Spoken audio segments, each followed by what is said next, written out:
Buenas tardes y saludos a todos mis seguidores mexicanos, guatemaltecos y latinoamericanos y hasta españoles, brasileños, etcétera.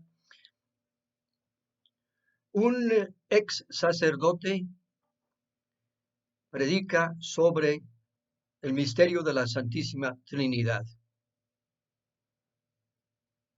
Ya explicaremos cómo me atrevo yo a hacer estas cosas.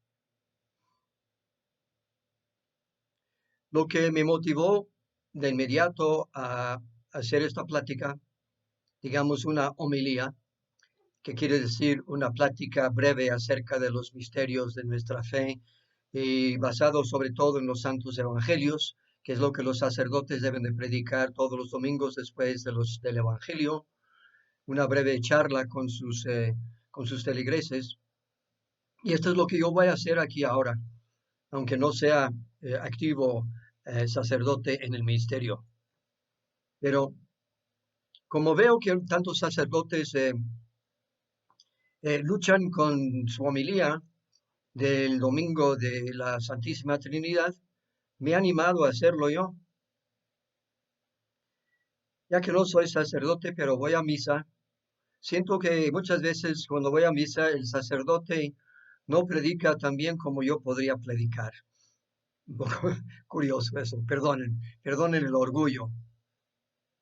Y sobre todo en estos domingos se ve que elaboran mucho, trabajan mucho con el concepto de la Santísima Trinidad. Di una homilía ahora en Irlanda, un sacerdote joven irlandés que tuvo que dar su homilía sobre la Santísima Trinidad.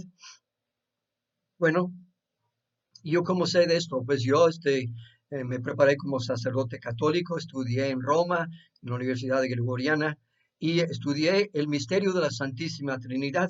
Es una materia que todos los sacerdotes católicos tienen que estudiar como parte de su preparación, como parte de sus estudios de sagrada teología. Y esto es parte de la teología dogmática. Ciertos dogmas de la Santa Iglesia que son difíciles de explicar, difíciles de entender, y entonces como Santo Tomás de Aquino que dijo que la teología es la fe que está buscando la razón o la fe que está buscando entenderse. Entonces, esta es la teología dogmática y se pasa como 6 meses estudiando esa doctrina, esa dogma que es bien complicado, como ustedes sabrán, ¿no? Los padres griegos, los padres ortodoxos, los santos antiguos de los primeros siglos de la iglesia, los primeros 10 siglos quizás de la iglesia, antes de que sucedió la división de la iglesia ortodoxa griega y nosotros romanos, se dedicaba muchísimo a pensar y a tratar de desvanarse los sesos, diríamos, con este gran misterio. Ellos dedicaban mucho a la teología de la Santísima Virgen como Madre de Dios, eso viene también de ellos, y luego la Santísima Trinidad. Grandes santos o grandes teólogos bizantinos estudiaban este tema. Así que ya lo estudié yo en cuanto a la doctrina y conseguí mi licencia en Sagrada Teología. Pero no es el punto. Con eso no vamos a explicar al pueblo de Dios el misterio de la Santísima Trinidad. ¿Ok? ¿Cómo le vamos a hacer? Vamos a hablar de Jesucristo. Pero antes una pequeña anécdota. Hace un mes, 1 o 2 meses, estuve yo parado aquí en la Antigua, cerca de la iglesia de la parroquia de la Merced. Y estaba un señor ahí, creo que era testigo de Jehová, vendiendo sus Biblias. Que sea dicho de paso, perdóname, hablemos claro, es una Biblia antigua que no está al día de los estudios más recientes bíblicos. Es que los católicos, perdón, necesitamos, apretarnos bien las tuercas, ponernos las pilas, como diríamos decir. Esto es un evangelio, esta es una Biblia, perdón, muy antigua que han usado los protestantes desde que comenzaron a evangelizar en América Latina. Y la edición de no sé qué, Valera o algo así. Antiquísima, no está al día. tanto los protestantes normales como los episcopales, sobre todo, ¿verdad? Los luteranos, ellos ya han avanzado cantidad en los estudios y los católicos, después de estar detrás, ya les agarramos, ya les alcanzamos a los estudiosos protestantes. Gracias a Dios. Nosotros tenemos la Biblia de Jerusalén como una cosa maravillosa y también la Biblia latinoamericana, pero me estoy perdiendo aquí. Entonces me dice, comenzamos a hablar, él quería platicar y estaba ahí con su Biblia. Oye, José, ya tengo tu Biblia, que ya tengo. Estaba dándole al pobre señor una persona humilde, le estaba dando la Biblia protestante, no la Biblia de los testigos. Ay, Señor, ayúdanos. Pero total, entonces yo le digo a él, bueno, se acercó a mí, comenzó a entretenerme, a platicar conmigo, a lo mejor quería convertirme. Yo le dije, yo soy católico y bastante convencido y conozco más o menos mi religión. Y entonces él, como para ponerme a prueba, me dice, oiga usted, ¿y en qué parte de la Biblia eh, sale la doctrina de la Santísima Trinidad? ¿Ok? Entonces, ¿en qué parte de la Biblia se habla del dogma o se habla de la enseñanza del misterio de la Santísima Trinidad? Yo que claro, a mí me gusta que me discutan esas cosas porque no soy tan ignorante. Entonces yo di mi explicación, que es un poquito la explicación que les voy a dar a ustedes hoy. Y entonces ya con eso ya me dejó en paz. Además, no quería sentirme inferior a él porque era católico. ¿Tenemos nuestro complejo de inferioridad o qué pasa, hermanos? Si es el problema, estudiemos la Biblia. Si la Iglesia Católica ya tiene muchas clases bíblicas, yo me he aprovechado de ellos desde hace 40 años, por favor. Ya hemos hecho muchos adelantos. Pero ahí está la cosa, ¿no? Entonces, vamos a hacerlo sencillo para que todo el mundo entienda, yo creo. Y no importa que sea uno católico, evangélico, baptista, presbiteriano, no sé qué más hay, todos los que hay, todos los colores, no importa. Pero, como digo, vi al sacerdote ese forcejeando, luchando con su homilía sobre la Santísima Trinidad. Y él mismo dijo, él dijo, con mucho buen humor, dijo el padre, un joven irlandés, dice, bueno, este es el domingo que inspira miedo a todos los sacerdotes, porque tenemos que predicar sobre la Santísima Trinidad, que es la doctrina más difícil. Bueno, volviendo a la enseñanza, la Iglesia Católica tiene muchos dogmas, ¿verdad? Eh, pero el dogma más difícil y, por ejemplo, puede ser el dogma de la divinidad de Cristo. Eso es un dogma, como que hay dos naturalezas y una persona, y esa persona es divina. Wow, la unión hipostática se llama, nada más para aclarar las cosas. Así los grandes teólogos, que digo los griegos y todos esos lo tuvieron, trataron de, bueno, eso también es un misterio, está muy canijo, perdón, entender eso. Ahora, la Santísima Trinidad, ni por más vueltas que le des al asunto, no lo puedes entender, lo tienes que aceptar. Se llama un dogma absoluto. Ok, entonces, ¿cómo vamos a explicar ese dogma absoluto a ustedes y a mí mismo también, que soy medio creyente? Ok, comencemos con Jesús.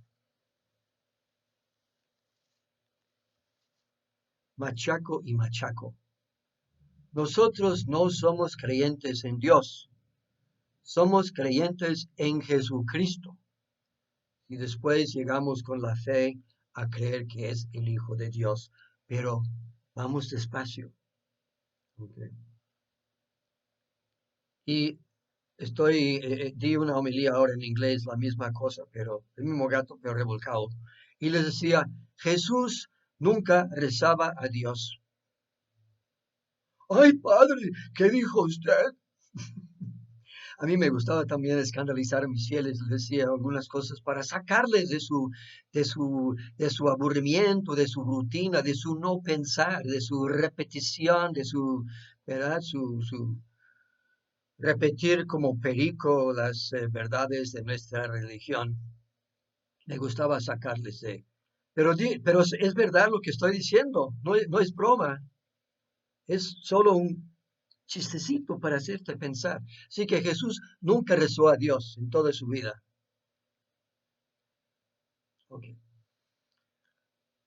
Los apóstoles siguieron a Jesús y tenían más que eran como discípulos, ¿verdad? 12 apóstoles y luego había un grupo más grande que podría ser como 70, que eran sus seguidores, los que seguían en sus predicaciones.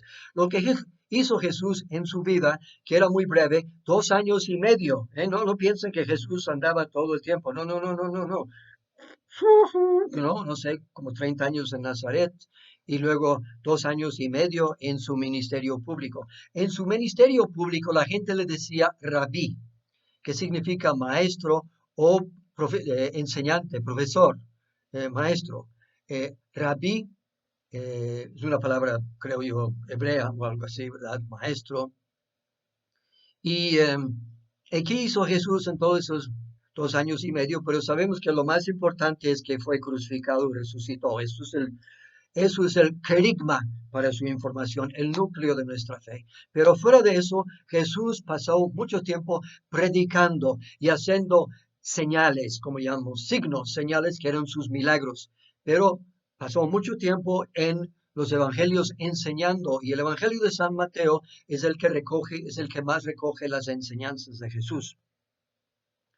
Y, y entonces, detrás de todo eso está la vida de Jesús, la vida que conocieron los discípulos, porque estaban más cerca de él. Y ellos vieron, por ejemplo, que Jesús, para rezar, él muchas veces, en general, se iba solo, solito en las mañanas o en la madrugada, se iba solo a orar, y solito, no estaba nadie con ella, como que con él, perdón, él se escapaba para tener ese momento de tranquilidad y por lo visto tuvo muchos momentos y horas de tranquilidad. Era un contemplativo, Jesús era contemplativo.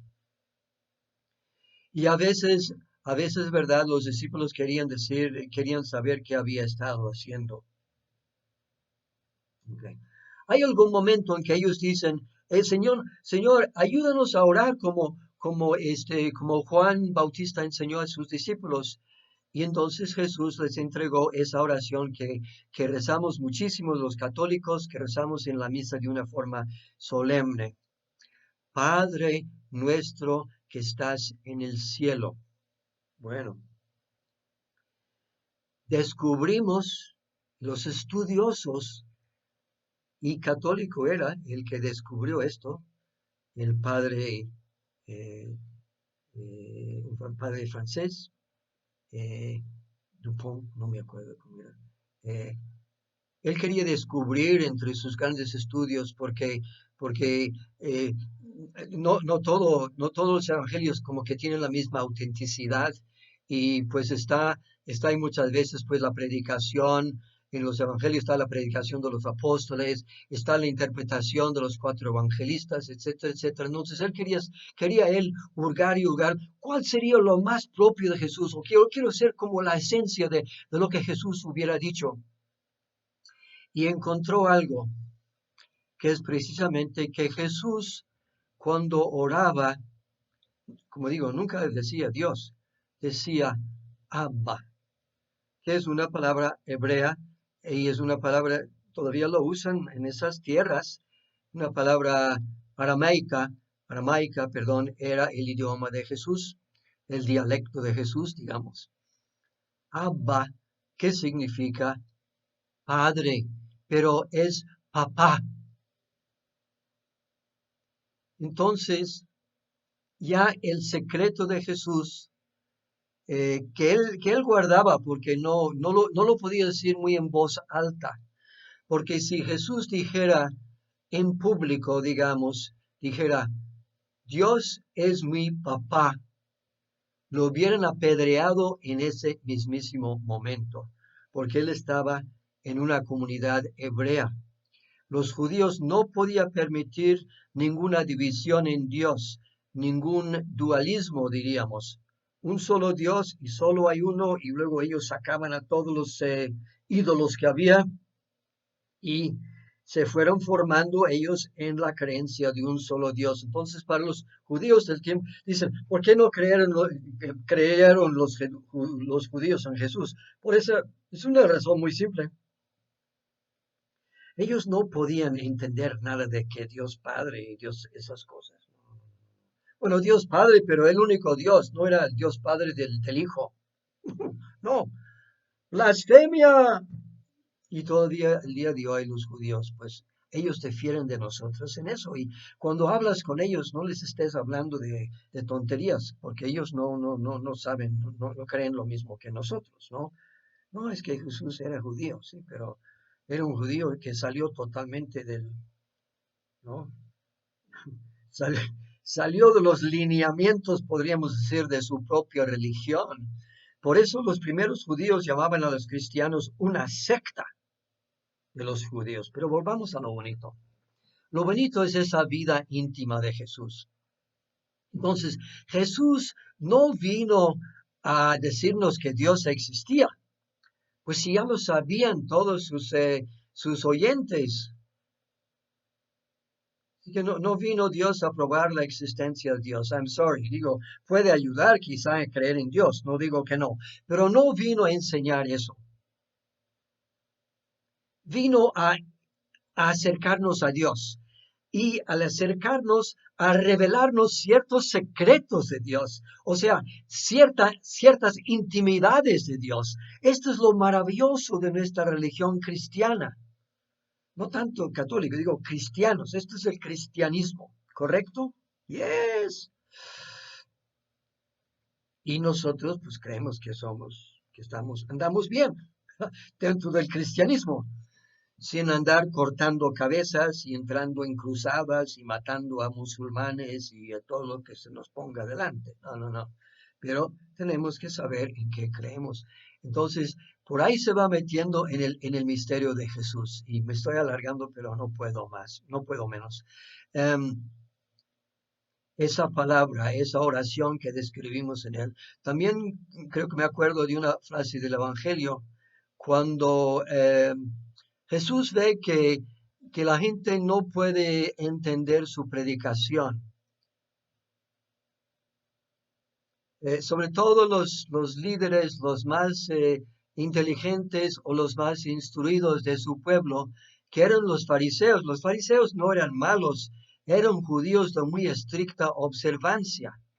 Pero después, pues, los evangelios o algunos de los evangelistas siempre tienen los fariseos peleando con Jesús. Y Jesús sí peleó con ellos porque siempre le estaban poniendo trampas. Igual los saduceos, que era otra división de entre los judíos, etcétera, etcétera, ¿no? Y luego estaban los dirigentes del Sanedrín y los sumos sacerdotes, que ellos también, pues ellos llegaron a crucificar a Jesús.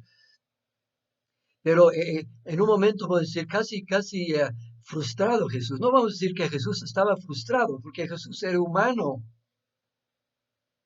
No podemos quitar la humanidad de Jesús si somos buenos católicos, buenos cristianos. Naturaleza humana plena. Jesús tenía sed, tenía que hacer todo lo que hacemos los humanos, que no es pecado. Tenía que comer, alimentarse. No entro en más detalles, Jesús lo tenía que hacer, porque era hombre, pero también plenamente Dios. Ese es el gran misterio de las dos naturalezas de Cristo. Pero Él nos dejó entrever unas cosas más íntimas de Él. Siempre me conmuevo cuando pienso en esto. Es algo muy personal, ¿verdad?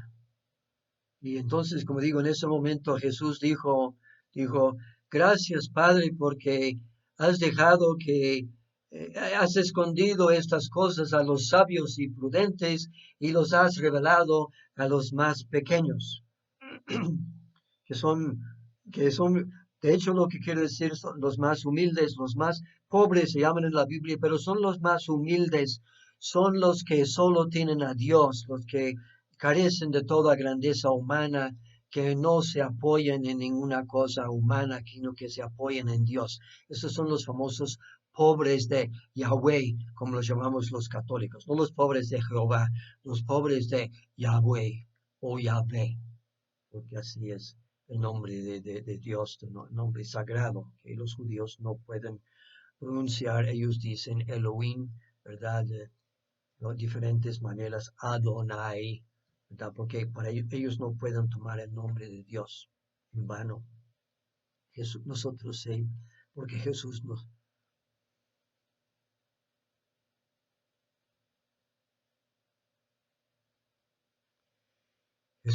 nos dio permiso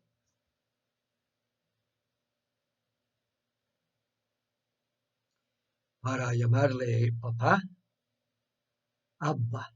Es lo que dicen los niños árabes, los palestinos y quizá los judíos dicen hasta el día de hoy con su papá, Abba, Imma, madre, mamá. Entonces, esto es nuestra fe. Que 8 cuentos de matemáticas de 3 personas en Dios y como ni le muevas, hermano, ¿no? Como dicen en México, ni le muevas, hermano, déjalo en paz. No digo, cree porque es dogma, pues claro, pero ya sabes un poco más. Entonces, esa expresión y luego cuando Jesús enséñanos a orar, ¿cómo van a orar? Padre, papá nuestro que estás en el cielo, ya, gracias a Dios, los hermanos, creo, los carismáticos y tal, y diversos movimientos, quizá el movimiento de Emaús ya está en la buena espiritualidad católica. Y entonces, pues, ¿de dónde vino el Espíritu Santo? Eso ya vino, nada más tenemos 2 y ahora viene 3. Oye, ¿de dónde salió el número 3? Bueno, y en vez de explicarlo, sí se puede explicar porque Dios es amor y entonces tiene que haber dualidad en el amor, entonces el Padre, el Hijo, entonces, y ellos entonces proyectan su amor y su amor es tan grande que crea una tercera, bueno, crea, no puede creer, sino que hay una tercera persona. Es muy complicado, ¿verdad? Pero Jesús entonces, y esto es Juan, Juan es el que lleva a calar un poquito más la profundidad de Jesús. Y quizá ni siquiera el apóstol Juan, sino luego la escuela de Juan, o los que escribieron el Evangelio de Juan. Perdone que no quiero escandalizarse, pero eso es, el Evangelio de Juan es el Evangelio más tardío, no 70 años después de la muerte de Jesús, que va apareciendo los fragmentos de este Evangelio que circulaba entre los primeros cristianos de las comunidades de Juan. ¿Hijo de quién? Juan, hijo de Bar Jonás, ¿verdad? Eh, Jonatán, Johanan, Johanan en hebreo, creo yo. Al menos les estoy dando un poco de ideas aquí para que me corrijan, que no soy infalible. Pero entonces el Johanan, aquí entonces, como dirían los hebreos, no sé. Voy a preguntar a mi amigo judío cómo se dice. Un nombre común en su época, no vayan a creer que era algo especial, ¿no? ¿No? Perdón. Hasta no voy a escandalizarles más en este homilía, ya estamos en 23 minutos. Pero entonces ve cómo está la cosa. Entonces Jesús que Abba nos permite hablar a Dios con la familiaridad. Familiaridad de familia. Entonces ya hacia el fin de su vida Jesús sabía que se iba. Jesús, hasta como humano, podríamos decir, sabía que todo iba a acabar bastante mal, porque no era tonto, estaba viendo las maquinaciones de sus enemigos y sabía. Es muy interesante. Otro día hablamos de la Semana Santa, pero Jesús también, como humano, vio que la cosa iba mal, entonces él quiso morir. Él escogió morir en la Pascua judía porque iba a dar un sentido nuevo a la Pascua judía. Pequeño adelanto que les doy, ¿verdad?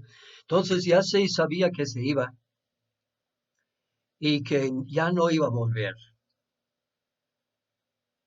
Jesús resucitado, esa es otra homilía que yo me pasé de 25 minutos, eso no se me permitía en la parroquia, no, esto ya es un sermón, perdón, ya perdí la homilía, ya se hizo sermón. Porque la homilía tiene que ser breve, son 10, 15 minutos, yo ya me pasé de homilía, perdonen, que me disculpen. Entonces dice, según dice Juan, a sus más cercanos, que eran los famosos 12, que ya quedaron reducidos a 11, no les quiero dejar huérfanos. Entonces tenemos ahora a Jesús, hombre, Dios, etcétera, usando unas ideas, unos conceptos humanos, porque si no, no íbamos a entender, ¿verdad? No les voy a dejar huérfanos. ¿Quién es huérfano? Ser huérfano es duro, ¿verdad? Muy duro. Entonces, ¿cómo le vamos a hacer?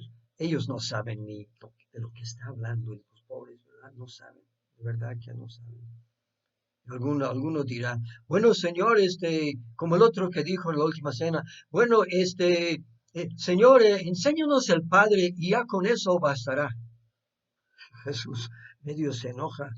Oye, no sé quién era, Tomás o Andrés o no sé qué otro, medio cortito, ¿no? Eh, oye, el que me dé a mí, dé al Padre. Ya, otra vez con las dos personas de la Santísima Trinidad. Porque el Padre y yo somos una sola cosa. Ah, andaban igual de desorientados, pero no les dejo huérfanos. ¿Por qué? Les voy a mandar, ¿cómo se llama? Un consolador que se va a quedar con ustedes después de que yo me haya ido. Ahí es donde está la cosa. Ahí sale el consolador. Eh, Paracletos, yo creo que es consolador, el que ayuda, consejero, consolador, apoyo. Y ahí salió la tercera persona de la Santísima Trinidad. Así que sin llegar, si quiere todavía al estudio de la teología, y con los estudios bíblicos ya llegamos a la Santísima Trinidad.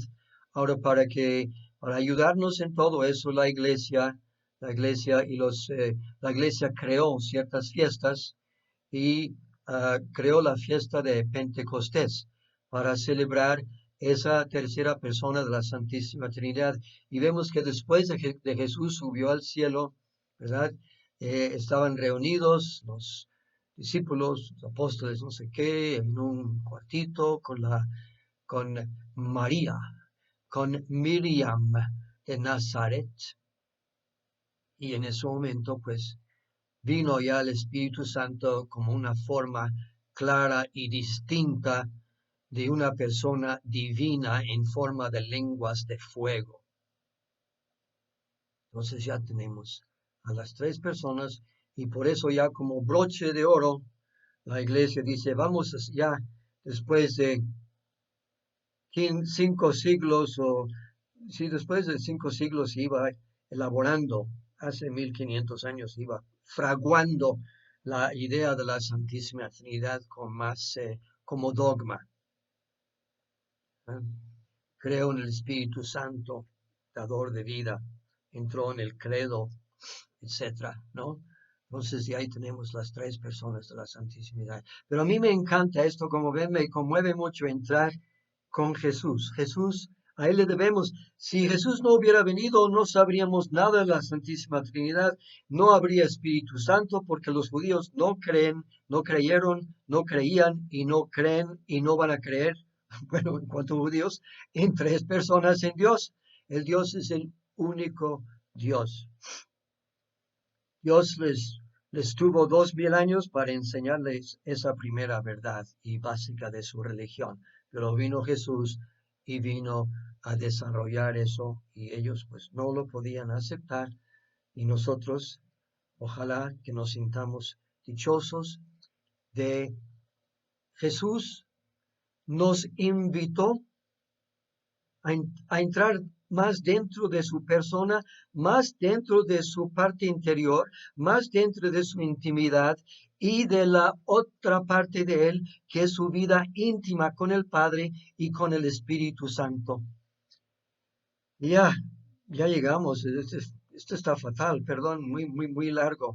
Pero yo siempre digo que la Santísima Trinidad es la persona olvidada perdón, que el Espíritu Santo es el miembro olvidado de la Santísima Trinidad. Como, ay, parezca, es el patito feo de la Santísima Trinidad. No sabemos no lo entendemos, no sabemos qué hacer con él y lo olvidamos y lo metemos ahí nada más porque sí, Padre, Hijo y Espíritu Santo, pero ya no llega para el triangulito o algo así, ¿no? Que el Espíritu Santo nos perdone, que Jesús nos perdone, que el Padre nos perdone, porque hablamos tanto de Dios y no hablamos y no queremos, perdón, no creemos y a veces no queremos y no tenemos la verdadera devoción al Dios que Jesús nos reveló.